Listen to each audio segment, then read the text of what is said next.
stop, tu colles sur le boulevard BD, cet album est fait pour toi. 3 touches de noir, tome 1, quelque chose de froid. 1936, Cleveland, Ohio. Il croyait arriver dans un hôtel miteux. Ethan Edgway débarque plutôt à la cour des miracles.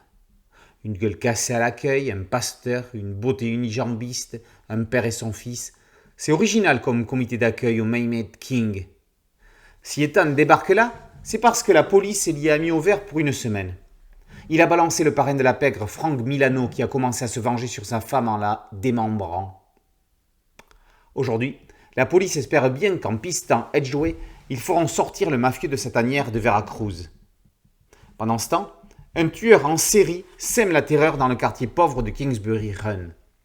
De quoi raviver la fibre meurtrière d'Ethan. Mais y a-t-il de la place pour deux ? Avant d'être un polar, quelque chose de froid est une histoire d'ambiance. Ça commence comme finit Seven, ça finit comme... Non, ça on ne le dira pas. L'époque n'est pas la même. Nous sommes dans l'Amérique des années 30, celle de la mafia et de la prohibition, celle du silence et du sang. Philippe Pélez invoque Dashiell Hammett et Raymond Chandler, non seulement sur le fond, mais aussi dans la forme. Le scénariste adopte une narration extrêmement écrite, où chaque mot est pensé, dévoilant ainsi des talents littéraires qu'on ne lui connaissait pas.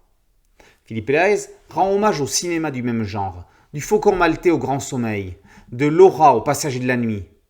Dans la postface, il revient sur la genèse de 3 touches de noir, conçue comme une trilogie hommage. Hugues Labiano ne dessine pas le polar, mieux, il l'ambiance. Entre les ombres, les sentiments passent par les yeux. Les clairs-obscurs jouent les faux fuyants.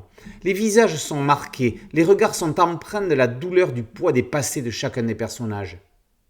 Au milieu de tout ça, tel Jean Tierney ou Lorraine Bacall, Victoria Jordan ne se contente pas d'être la caution féminine, jouant un véritable rôle pivot par rapport à l'ambivalence de caractère d'Ethan. Labiano la pose tout en délicatesse dans ce monde de brutes qui ne lui fait même pas peur. Jérôme Maffre ne colorise pas l'album, il accentue son ton en niveau de gris et quelques touches de rouge, si rares et si violentes.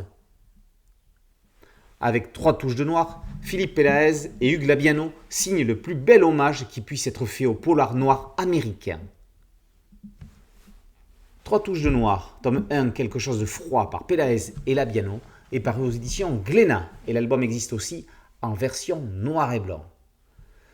Boulevard BD, c'est un podcast audio et un site dédié et une chaîne YouTube. Merci de liker, de partager et de vous abonner. A très bientôt sur Boulevard BD. Ciao.